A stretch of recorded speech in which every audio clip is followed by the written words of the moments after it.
High command ಹೇಳಿದಾಗ sir ಧಾರವಾಡದಲ್ಲಿ ಖಾಲಿ ಹುದ್ದೆ ಭರ್ತಿ ಡಿಕೆ ಶಿವಕುಮಾರ್ ಅವರು ಯಾವ ಸಿಎಂ ಆಗಬೇಕು ಹೈಕಮಾಂಡ್ ಹೇಳಿದಾಗ ಸರ್ ಧಾರವಾಡದಲ್ಲಿ ಖಾಲಿ ಹುದ್ದೆ ಭರ್ತಿ ಡಿಕೆ ಶಿವಕುಮಾರ್ ಅವರು ಯಾವ ಸಿಎಂ ಆಗಬೇಕು ಹೈಕಮಾಂಡ್ ಹೇಳಿದಾಗ ಸರ್ ಧಾರವಾಡದಲ್ಲಿ ಖಾಲಿ ಹುದ್ದೆ ಭರ್ತಿ ಪಾರ್ಟಿ ವಿಚಾರಗಳನ್ನು ಚರ್ಚೆ ಮಾಡಿದ್ದೀವಿ. ಬಹಳ ಮುಖ್ಯವಾಗಿ 8ನೇ ತಾರೀಕು ಅಸೆಂಬ್ಲಿ ಶುರುವಾಗುತ್ತೆ. 8ನೇ ತಾರೀಕು ಅಸೆಂಬ್ಲಿ ಶುರುವಾಗೋದ್ರಿಂದ 2 ವಾರ ನಡೀತದೆ. ಅಲ್ಲಿ ನಮ್ಮ ಸ್ಟ್ರಾಟಜಿ ಏನಿರಬೇಕು ಅನ್ನೋದ್ರ ಬಗ್ಗೆ, ರಣನೀತಿ ಹೇಗಿರಬೇಕು ಅನ್ನೋದ್ರ ಬಗ್ಗೆ ಚರ್ಚೆ ಮಾಡಿದ್ದೀವಿ. ಅವರು ಗೊತ್ತಿಲ್ಲ ನನಗೆ, ಪತ್ರಿಕೆಯಲ್ಲಿ ಓದಿರೋದು ನಾನು. ನೋ ಕಾನ್ಫಿಡೆನ್ಸ್ ಮೋಷನ್ ಮೂವ್ ಮಾಡ್ತೀವಿ ಅಂತ ಹೇಳಿದ್ದಾರೆ. ಆಮೇಲೆ ಬೇರೆ ವಿಚಾರಗಳನ್ನು ಪ್ರಸ್ತಾಪ ಮಾಡ್ತೀವಿ ಅಂತ ಹೇಳಿದ್ದಾರೆ. ಅವೆಲ್ಲನೂ ಕೂಡ ನಾವು ಸರ್ಕಾರ ಬಹಳ ಅಗ್ರೆಸಿವ್ ಆಗಿ ಎದುರಿಸ್ತಕ್ಕಂಥ ಕೆಲಸವನ್ನು ಮಾಡ್ತೀವಿ. ಅವರು ಯಾವುದೇ ವಿಚಾರ ಪ್ರಸ್ತಾಪ ಮಾಡಿದ್ರು ಕೂಡ ಬಿಜೆಪಿ ಜೆಡಿಎಸ್ನವರು ಒಟ್ಟಾಗಿ ಎದುರಿಸಬೇಕು ಅಂತೇಳಿ ಈಗಾಗಲೇ ಮಾತುಕತೆ ನಡೆಸಿದ್ದಾರೆ. ಕುಮಾರಸ್ವಾಮಿ, ಅಶೋಕ ಮತ್ತು ಇತರ ಮುಖಂಡರುಗಳು ಎಲ್ಲರೂ ಕೂಡ ಮಾತಾಡಿದ್ದಾರೆ. ನಾವು ಕೂಡ ಅಸೆಂಬ್ಲಿ ನಡೆಸೋದು ಈ ರಾಜ್ಯದ ಸಮಸ್ಯೆಗಳನ್ನು ಚರ್ಚೆ ಮಾಡಲಿಕ್ಕೋಸ್ಕರ. ರಾಜ್ಯಗಳ ಸಮಸ್ಯೆಗಳ ಬೇಜಾರಾಗಿ ಸಮಸ್ಯೆಗಳನ್ನು ಬಗೆಹರಿಸ್ತಕ್ಕಂಥ ಪ್ರಾಮಾಣಿಕ ಪ್ರಯತ್ನವನ್ನು ಮಾಡಿದ್ದೇವೆ. ಅದು ಕಬ್ಬಿನ ವಿಚಾರ ಇರ್ಬೋದು, ವಿಷಯ ಇರ್ಬೋದು, ಅಥವಾ ಮೆಕ್ಕೆಜೋಳದ ವಿಷಯ ಇರ್ಬೋದು. ಈ ವಿಚಾರಗಳನ್ನು ರೈತರಿಗೆ ನಮ್ಮ ಸರ್ಕಾರ ಯಾವಾಗಲೂ ಕೂಡ ರೈತರ ಪರ ಇರ್ತದೆ. ನಾನು ಕಬ್ಬು ಬೆಳೆಗಾರರ ಜೊತೆಲೂ ಮಾತಾಡಿದೆ, ಇಡೀ ದಿನ ಮಾತಾಡಿದೆ. ಕಬ್ಬು ಫ್ಯಾಕ್ಟರಿಯವ್ರ ಜೊತೆ ಮಾತಾಡಿದೆ, ರೈತರ ಮುಖಂಡರುಗಳ ಜೊತೆ ಮಾತಾಡಿದೆ.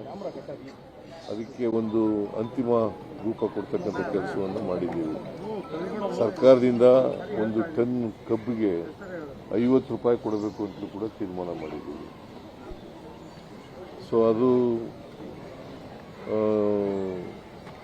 ಎಷ್ಟು ಕಬ್ಬು ಹರಿತಾರೆ ಅದರ ಮೇಲೆ ಡಿಪೆಂಡ್ ಆಗ್ತದೆ. ಆಮೇಲೆ ಮೆಕ್ಕೆಜೋಳದ ಬಗ್ಗೆನೂ ಕೂಡ ಮಾತಾಡಿದ್ದೀವಿ. ಡಿಸ್ಟಿಲರಿ ಓನರ್ಸ್ಗಳ ಜೊತೆ ಮಾತಾಡಿದ್ದೀವಿ.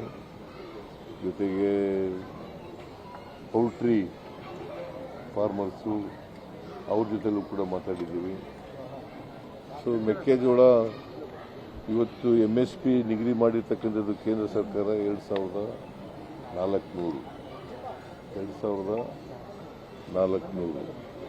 ಮಾರುಕಟ್ಟೆಯಲ್ಲಿ 1900, 2000, 2100 ಈ ಥರ ಓಪನ್ ಮಾರ್ಕೆಟ್ನಲ್ಲಿ ಬೆಲೆ ಇದೆ.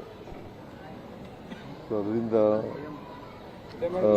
ರೈತರಿಗೆ MSP ದರದಲ್ಲಿ ಕೊಡಲಿಕ್ಕೆ ನಾವು ಡಿಸ್ಟಿಲರಿ ಓನರ್ಸ್ನು ಕೂಡ ಒಪ್ಪಿಸಿದ್ದೀವಿ ಕೊಂಡ್ಕೊಳ್ಳಲಿಕ್ಕೆ. ಯಾಕಂದರೆ ಇವರು ಪೌಲ್ಟ್ರಿ ಫಾರ್ಮರ್ಸು, ಅವರು ಕೂಡ ಸುಮಾರು ಮೋರ್ ದೆನ್ 20 lakhs ಮೆಟ್ರಿಕ್ ಟನ್ನನ್ನು ಕೊಂಡ್ಕೊಳ್ತಾರೆ. ಯಾಕಂತಾರೆ MSP ಕೇಂದ್ರ ಸರ್ಕಾರ MSP ನಿಗದಿ ಮಾಡುವಾಗ ಏನಂತ ಹೇಳಿದೆ ಅಂತಂದರೆ, ನಾವು ಪಬ್ಲಿಕ್ ಡಿಸ್ಟ್ರಿಬ್ಯೂಷನ್ ಸಿಸ್ಟಮ್ ಮೂಲಕ PDS ಮೂಲಕ ಇಲ್ಲಿ ಉಪಯೋಗಿಸೋಕ್ಕಾಗಲ್ಲ. ಯಾಕಂತಂದರೆ ಅವರು ಉಪಯೋಗಿಸಿ ಅಂತ ಹೇಳ್ತಾರೆ, ಇಲ್ಲಿ ಉಪಯೋಗಿಸೋಕ್ಕಾಗೋದಿಲ್ಲ ನಾವು PDS ಮೂಲಕ. ಸೊ ಅದಕ್ಕೋಸ್ಕರ MSP ನಿಗದಿ ಮಾಡಿರೋದು ಅವರು. ನಾವು ಈ MSP ರೈತರು ಕೊಡಲೇಬೇಕು ಅಂತ ಹೇಳಿ ಹಠ ಹಿಡಿದಿದ್ದಾರೆ. ಸೊ ಅದರಿಂದ ರೈತರಿಗೆ ಸಹಾಯ ಮಾಡಬೇಕು ಅಂತೇಳಿ ಮಾಡ್ತಾ ಇದ್ದೀವಿ. ಆಮೇಲೆ ಡಿಸ್ಟಿಲರಿ ಓನರ್ಸ್ ಇದ್ದಾರಲ್ಲ, ಅವರು ನೇರವಾಗಿ ರೈತರಿಂದ ಖರೀದಿ ಮಾಡೋದು. ಫೆಡರೇಷನ್ನು, ಮಾರ್ಕೆಟಿಂಗ್ ಫೆಡರೇಷನ್ನು ಸಹಾಯ ಮಾಡ್ತದೆ. ಆಮೇಲೆ ಪೌಲ್ಟ್ರಿ ಫಾರ್ಮರ್ಸು ಅವರು ಕೂಡ ಖರೀದಿ ಮಾಡ್ತಾರೆ, KMF ಖರೀದಿ ಮಾಡ್ತದೆ. ಈ ಕೋಳಿ ಆಹಾರ PDS ಇದನ್ನೇ ಮೆಕ್ಕೆಜೋಳನೇ ಉಪಯೋಗಿಸೋದು. ಆಮೇಲೆ ಪಶು ಆಹಾರನೂ ಕೂಡ ಮೆಕ್ಕೆಜೋಳನೇ ಉಪಯೋಗಿಸೋದು.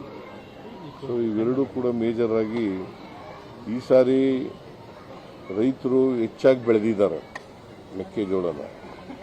ಹೆಚ್ಚು ಪ್ರದೇಶದಲ್ಲೂ ಕೂಡ ಮೆಕ್ಕೆಜೋಳ ಬೆಳೆದಿದ್ದಾರೆ. ಸೊ ಸುಮಾರು 54ರಿಂದ 55 ಲಕ್ಷ ಮೆಟ್ರಿಕ್ ಟನ್ ಉತ್ಪಾದನೆ ಆಗ್ಬೋದು ಅಂತ ಅಂದಾಜಿದೆ. 54ರಿಂದ 55 ಲಕ್ಷ ಮೆಟ್ರಿಕ್ ಟನ್ ಮೆಕ್ಕೆಜೋಳ ಉತ್ಪಾದನೆ ಆಗಬೇಕು ಅಂತ ಇದೆ. ಸೊ ಒಟ್ಟಾರೆಯಾಗಿ ಪೌಲ್ಟ್ರಿ ಅವರು ಒಂದು 20 ಲಕ್ಷಕ್ಕಿಂತ ಜಾಸ್ತಿ ಮಾಡ್ತಾರೆ. ಆಮೇಲೆ ಪಶು ಆಹಾರ ಅದಕ್ಕೆ ಒಂದು 4-5 ಲಕ್ಷ ಆಗ್ತದೆ. ಸೊ ಇವರು 7ರಿಂದ 10 ಲಕ್ಷದವರೆಗೆ ಯಾರು ಎಥನಾಲ್ ಮಾಡೋಕ್ಕೆ ಉಪಯೋಗಿಸ್ತಾರೆ. ಸೊ ಇದನ್ನೆಲ್ಲ ಕೇಂದ್ರ ಸರ್ಕಾರ ಮಾಡಬೇಕಾಗಿರೋದು. ಈ ಎಥನಾಲ್ ಹಂಚಿಕೆ ಮಾಡೋರು ಕೇಂದ್ರ ಸರ್ಕಾರ. ಆಮೇಲೆ MSP ನಿಗದಿ ಮಾಡೋರು ಕೇಂದ್ರ ಸರ್ಕಾರ, FRP ನಿಗದಿ ಮಾಡೋರು ಕೇಂದ್ರ ಸರ್ಕಾರ. ಆಸ್ ಇಫ್ ದಟ್ ಕೇಂದ್ರ ಸರ್ಕಾರದವರು ನಮ್ದೇನು ಜವಾಬ್ದಾರಿನೇ ಇಲ್ಲ ಅನ್ನೋ ಥರ ಮಾತಾಡ್ತಾರೆ. ಇಲ್ಲ, ಅದಕ್ಕೆ ಸಂಸದರ ಮೀಟಿಂಗ್ ಕರಿಬೇಕು ಅಂತ ಮಾತಾಡಿದ್ದೀವಿ ನಾವು. ಮೋಸ್ಟ್ ಲೈಕ್ಲಿ 8ನೇ ನಾವು ಮೊದಲನೇ ಸಾರಿ ಶುರುವಾಗುತ್ತಲ್ಲ ಅವತ್ತು ಹೌಸ್ ಅಡ್ಜನ್ ಆಗ್ತದೆ ಅಂತೇಳಿ ಅಂದ್ಕೊಂಡಿದ್ದೀವಿ. ಸಿಟ್ಟಿಂಗ್ ಮೆಂಬರು ನಮ್ಮ ಮೇಟಿಯವರು ಸಿಟ್ಟಿಂಗ್ ಮೆಂಬರ್ ಆಗಿದ್ದರು. ಅವರು ಕಾಲ ಆಗಿರೋದ್ರಿಂದ ಅಡ್ಜನ್ ಆಗ್ಬೋದು ಅಂತಕ್ಕಂಥ ಅನಿಸಿಕೆಯನ್ನು ಇಟ್ಕೊಂಡಿದ್ದೀವಿ. ಅವತ್ತೇ ಕರಿಬೇಕು ಅಂತ ಅಂದ್ಕೊಂಡಿದ್ದೀವಿ. ಯಾಕಂತಂದರೆ ಪಾರ್ಲಿಮೆಂಟ್ನಲ್ಲಿ ಎಲ್ಲ ಸದಸ್ಯರುಗಳಿರ್ತಾರೆ, ನಮ್ಮ ಪಾರ್ಲಿಮೆಂಟ್ ಮೆಂಬರ್ಸು ಕರ್ನಾಟಕದವರು. ಅಲ್ಲಿ ಕರೆಯೋಣ ಅಂತ ಅಂದ್ಕೊಂಡಿದ್ದೀವಿ. ಸೊ ಪಾರ್ಟಿ ಹೈಕಮಾಂಡ್ ನಾಯಕರನ್ನು ಭೇಟಿ ಮಾಡ್ತೀರಾ ಸರ್? ಪಾರ್ಟಿ ಹೈಕಮಾಂಡ್ ನಾಯಕರನ್ನ ಭೇಟಿ ಆಗ್ತೀರಾ ಸರ್? ಕೇಳ್ತಾ ಇಲ್ವಾ? ಸಮಯ ಸಿಕ್ಕಿದ್ರೆ ಅವರು ನಮಗೆ ಅಪಾಯಿಂಟ್ಮೆಂಟ್ ಕೊಟ್ಟರೆ ಭೇಟಿ ಆಗ್ತೀವಿ. ವೇಣುಗೋಪಾಲ್ ಅವ್ರನ್ನೇನಾದ್ರೂ ಭೇಟಿ ಆಗ್ತೀವಿ ಮಂಗಳೂರಲ್ಲಿ? ನಾಳೆ ಹೌದು, ಒಂದೇ ಫಂಕ್ಷನಲ್ಲಿ ಇರ್ತೀವಿ. ವೇಣುಗೋಪಾಲು, ನಾನು 4ನೇ ತಾರೀಕು ಅಲ್ಲ ಸರ್, 4ನೇ ತಾರೀಕು ನಾಳೆ ಬುಧವಾರ ಮಂಗಳೂರು 3ನೇ ತಾರೀಕು ಒಂದು ಫಂಕ್ಷನ್ ಇದೆ ಮಂಗಳೂರಿನಲ್ಲಿ. ಆ ಫಂಕ್ಷನಲ್ಲಿ ನಾನು ವೇಣುಗೋಪಾಲ್ ಅವರು ಕೂಡ ಇಬ್ಬರು ಅತಿಥಿಗಳಾಗಿ ಹೋಗ್ತಾ ಇದ್ದೀವಿ. ಅದರಿಂದ ಅಲ್ಲಿ ಭೇಟಿಯಾಗೋ ಸಾಧ್ಯತೆ ಇದೆ. ಸರ್, ನಿಮ್ಮ ಮನೆ ಬ್ರೇಕ್ಫಾಸ್ಟ್ಗೂ ಇವ್ರ ಮನೆ ಬ್ರೇಕ್ಫಾಸ್ಟ್ಗೂ ಏನು ಸರ್ ವ್ಯತ್ಯಾಸ? ಪೊಲಿಟಿಕಲ್ ಮೆನು ಮತ್ತೆ ಇದ್ರ ಮೆನು ಫುಡ್ ಸರ್ ಏನು ವ್ಯತ್ಯಾಸ ಇದೆ? ನೋಡಪ್ಪ, ಇವ್ರ ಮನೆಯಲ್ಲಿ ನಾನ್ ವೆಜ್ಜು, ನಮ್ಮ ಮನೆಯಲ್ಲಿ ಬರೀ ವೆಜ್ಜು. ಪೊಲಿಟಿಕಲ್ ಮೆನು ಇವನು ವೆಜಿಟೇರಿಯನ್ನು, ನಾನು ನಾನ್ ವೆಜಿಟೇರಿಯನ್ನು. ಆದರೂ ನಾನು ನಾನ್ ವೆಜಿಟೇರಿಯನ್ ಮಾಡಿಸಿರ್ಲಿಲ್ಲ. ಇವನಿಗೆ ಹೇಳಿದೆ, ನೋಡಪ್ಪ, ಇದರಿಂದ ಹಳ್ಳಿಯಿಂದ ಕೋಳಿ ತಗೋಬ, ಇಲ್ಲಿ ನಾಟಿ ಕೋಳಿನ ಸರ್ ಒರಿಜಿನಲ್ ಸಿಗೋದಿಲ್ಲ ಅಂತ. ನಾಟಿ ಕೋಳಿ ಕನಕಪುರ ಕೋಳಿನೇ ಇರಬೇಕು. ನೀನು ತಿಂತೀಯಾ? ಪ್ಯೂರ ಏನು? ಪ್ಯೂರ್ ಏನು? ಪೊಲಿಟಿಕಲ್ ಸರ್, ಈಗ ಇದನ್ನ ಹೊರತುಪಡಿಸಿ ಸರ್, ಈಗ ಹೊರತುಪಡಿಸಿ ಕ್ಯಾಬಿನೆಟ್ ರೀಶಫಲ್ ನಾಯಕತ್ವ ಬದಲಾವಣೆ ವಿಚಾರ ಸರ್, ಕ್ಯಾಬಿನೆಟ್ ರೀಶಫಲ್ ನಾಯಕತ್ವ ಬದಲಾವಣೆ ವಿಚಾರವಾಗಿ ಏನಾದ್ರು ಚರ್ಚೆ ಆಯ್ತಾ ಸರ್ ನಿಮ್ಮಿಬ್ರು ಮಧ್ಯೆ? ಕ್ಯಾಬಿನೆಟ್ ರೀಶಫಲ್ ನಾಯಕತ್ವ ಬದಲಾವಣೆ ವಿಚಾರವಾಗಿ ಚರ್ಚೆ ಆಯ್ತಾ? ಕೇಳಪ್ಪ, ಇಲ್ಲಿ ಮೊನ್ನೆನೇ ಚರ್ಚೆ ಮಾಡಿದ್ದೀವಿ. ಹೈಕಮಾಂಡ್ನವರು ಏನು ಹೇಳ್ತಾರೆ ಅದರಂತೆ ನಡ್ಕೋಬೇಕು ಅಂತ ಹೇಳಿದ್ದೀವಿ. ರಾಹುಲ್ ಗಾಂಧಿ ಏನು ಡಿಸಿಷನ್ ತಗೋತಾರೆ ಅದರಂತೆ ನಡ್ಕೋಬೇಕು ಅಂತ ಮೊನ್ನೆನೇ ಚರ್ಚೆ ಮಾಡಿದ್ದೀವಿ.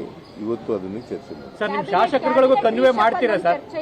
ಸರ್, ಕ್ಯಾಬಿನೆಟ್ ರೀಶಫಲ್ ಹೈಕಮಾಂಡ್ ಏನು ತೀರ್ಮಾನ ಮಾಡ್ತಾರೆ ಅದಕ್ಕೆ ಬಾ. ಸರ್ ನಿಮ್ ಶಾಸಕರುಗಳಿಗೆ ಮತ್ತೆ ಸಚಿವರಿಗೂ ಇದನ್ನ ಕನ್ವೆ ಮಾಡ್ತೀರಾ ಸರ್ ನಿಮ್ ಬ್ರೇಕ್ಫಾಸ್ಟ್ ಮೀಟಿಂಗ್ ನಿಮ್ ಬ್ರೇಕ್ಫಾಸ್ಟ್ ಮೀಟಿಂಗ್ ನೀವು ನಾವು ಒಗ್ಗಟ್ಟಾಗಿದ್ದೀವಿ ಅಂತ ಮಾಧ್ಯಮದ ಮುಂದೆ ಹೇಳಿದ್ರಲ್ಲ ನಾವು ಯಾವಾಗಲೂ ಒಗ್ಗಟ್ಟಾಗಿದ್ದೀವಿ ಏನು